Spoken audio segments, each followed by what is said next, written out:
হ্যাঁ, সবার কি অবস্থা? তো আমি গতকালকে বলছিলাম যে আমি অ্যাটলিস্ট 3 দিন 3টা ভিডিও বানানোর ট্রাই করব। আজকে হচ্ছে ডে 2, ভিডিও নাম্বার 2। সো আমি চিন্তা করতেছিলাম যে কী নিয়ে কথা বলা যায় আজকে। সো আমি রিসেন্টলি একটা পিসি বিল্ড করছি। তো আমি কি কি কম্পোনেন্ট চুজ করছি অ্যান্ড পিসিটা কীরকম সেটা নিয়ে হচ্ছে আজকের ভিডিও। যারা পিসি বিল্ড করতে চাইতেছে তারা হচ্ছে জানবে যে এখন পিসি বিল্ড করার জন্য not a good time at all, কারণ হইতেছে যত কম্পোনেন্ট আছে এগুলো সব কিছুর দাম ডাবল ট্রিপল হয়ে যাইতেছে thanks to AI. SSD, RAM, GPU তিনটার দামই হইতেছে আকাশ ছোঁয়া। সো আমি 1 মাস আগে যেই বিল্ডটা করছিলাম 60K দিয়ে, ওইটার প্রাইস হচ্ছে এখন অলমোস্ট 70-র কাছাকাছি। সো আমি হচ্ছে জাস্ট কম্পোনেন্টগুলো দেখাবো অ্যান্ড কোন কম্পোনেন্ট ক্যান নিছি ওগুলাতে যাবো না, জাস্ট হচ্ছে কম্পোনেন্ট দেখাবো অ্যান্ড পিসি অন করে বা মানে আমার মনিটর বাদ দিয়ে বাকি যেগুলো ছিল এগুলো নিছি অ্যান্ড পিসির হচ্ছে একটা লুক হচ্ছে ভিডিও লাস্টে দেখানো ট্রাই করব। সো সিপিইউ, সবার ফার্স্ট হচ্ছে সিপিইউতে আসি। সিপিইউ হিসেবে নিছি হচ্ছে রাইজেন 5, রাইজেন 5 5600, অ্যান্ড ওইটা হচ্ছে ট্রে প্রসেসর। তো ওইটা হচ্ছে কোনো প্যাকেট ট্যাকেট নাই, ওটা হচ্ছে জাস্ট খুলে লাগাই দিছে। সো ওইটার সাথে একটা স্টক কুলার থাকে। সিপিওর জন্য কোনো কুলার নেই কারণ আমি যে বিল্ড করছি ওটার জন্য আসলে খুব আলাদা করে কুলারের দরকার নাই আমার মনে হয়েছে। আর পরে যখন পারফরমেন্স টেস্ট করছি তখনও পিসি অত বেশি আমার কাছে মনে হয় নাই যে কুলারের এই মুমেন্টে দরকার আছে। বাট এখন হচ্ছে উইন্টার, সো দেখি যদি হইতেছে সামনে যদি লাগে তাইলে হয়তো লাগাইলেও লাগাইতে পারি। বাট এই মুমেন্টে হচ্ছে সিপিওর কুলার নাই কোনো। আর সিপিইউ হচ্ছে রাইজেন 5 5600। আমার বাজেট, আমার পিসি বিল্ডের বাজেট হচ্ছে 60K। সো 60K এর মধ্যে একটা ডেডিকেটেড জিপিইউ আছে। সো বুঝতেই পারতেছো কী অবস্থা। মানে সবই হইতেছে একেবারে কম্প্যাক্ট করে যদ্দূর পারা যায়। ঠিক আছে, তো মাদারবোর্ডে আসি। মাদারবোর্ডের হচ্ছে বাক্স দেখানোর মতো একটা বাক্স আছে। এটা হচ্ছে MSI এর B450A Pro Max 2। এই যে এটা, দিস ইজ দ্য মাদারবোর্ড। এখানে হচ্ছে 2টা র্যাম স্লট আছে, একটা NVMe। আমি হচ্ছে 2টা র্যামই ইউজ করছি কারণ হচ্ছে আমি পিসিবি পিসি বিল্ডার বাংলাদেশের ভিডিওতে দেখছিলাম যে এইসব বোর্ডগুলোতে নর্মালি হচ্ছে যদি হচ্ছে ডুয়েল মানে 2টা র্যাম ইউজ করা হয় তাহলে নাকি ভালো পারফরমেন্স পাওয়া যায় একটাতে, একটা ইউজ না করাচ্ছে। সো আমি একটা 16 জিবি নিতে পারতাম বা 2টা 8 জিবি নিতে পারতাম। সো আই চোজ 2টা 8 জিবি। এখন র্যামের যে অবস্থা, মানে র্যাম লিটারেলি র্যামের দাম আকাশে চলে গেছে। সো আমি যেই র্যামটা নিচ্ছি এটা হচ্ছে কই, এটা হচ্ছে PNY এর 8 জিবি DDR4 র্যাম, 3200 মেগাহার্জের। আর এটা হচ্ছে আহ, এটা একটা এটা একটা সো 16 জিবি। দেন এগেইন 16 জিবির একটা স্টিকও নিতে পারতাম। একটা স্টিক নিলে হইতেছে পরে আরেকটা 16 জিবি লাগাইতে পারতাম। বাট আমার মনে হয় না I am upgrading any time soon. আপাতত এই 2টা 8 জিবি 16 জিবি দিয়েই হচ্ছে খুশি থাকতে হবে। ঠিক আছে, তো র্যাম গেল। আর হচ্ছে কি আছে, এরপর হচ্ছে এসএসডি। সো এসএসডির জন্য হচ্ছে আমি নিছি ওসিপিসির একটা 512 GB SSD.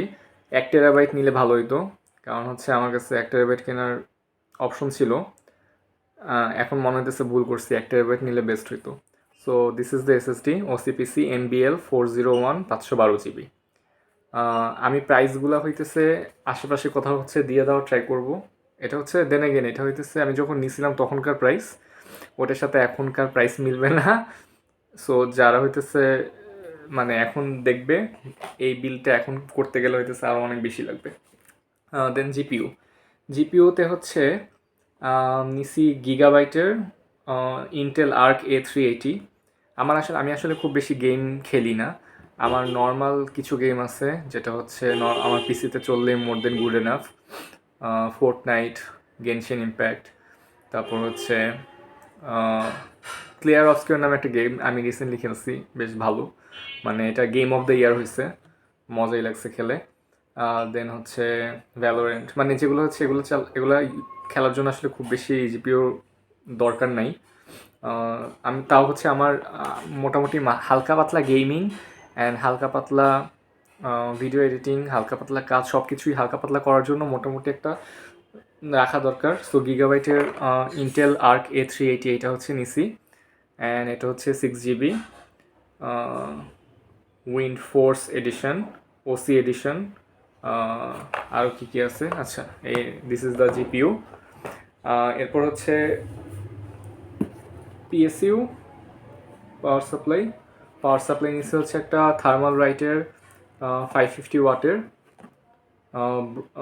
Bronze rated 80+ power supply. So this is the power supply.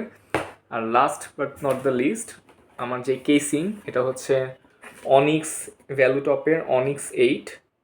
এটা হচ্ছে কেসিংটা, ডিসেন্ট লুক, অত ইয়া না।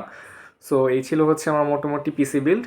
আমি হচ্ছে পিসি বিল্ডের একটা মানে পিসির একটা এই কেসিংটার মধ্যে হচ্ছে টোটাল 3টা ফ্যান, সামনে 3টা ফ্যান, পিছিয়ে একটা ফ্যান, টোটাল 4টা ফ্যানের হচ্ছে কেসিং।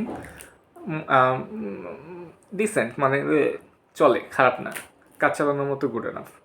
সো এটা ছিল আমার পিসি বিল্ড, অ্যান্ড এইটাই হইতেছে যদি আমি এখন করি তাহলে হইতেছে আমি আর দেখতেও চাই না অ্যাকচুয়ালি, কারণ সব কিছুর দাম হচ্ছে এক এক দিন এক একটা দেখতে গেলে বুক ব্যথা শুরু হয়ে যায়, মানে লিটারালি লাফায় লাফায় দাম বাড়তেছে।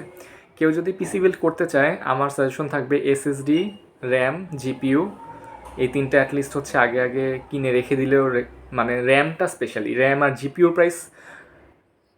প্রাইস বাংলাদেশের মার্কেটে এখন অত বেশি হিট করে নাই, বাট যত দিন যাবে এটার প্রাইস হচ্ছে আরও অনেক বাড়বে। র্যামের প্রাইস অলরেডি হাতের বাইরে, মানে মানুষজন লিটারালি হইতেছে গোল্ড না কিনে র্যাম কিনে ইনভেস্টমেন্ট করার কথা চিন্তা করতেছে। সো বুঝতে পারতেছেন যে অবস্থা কতটা সিরিয়াস।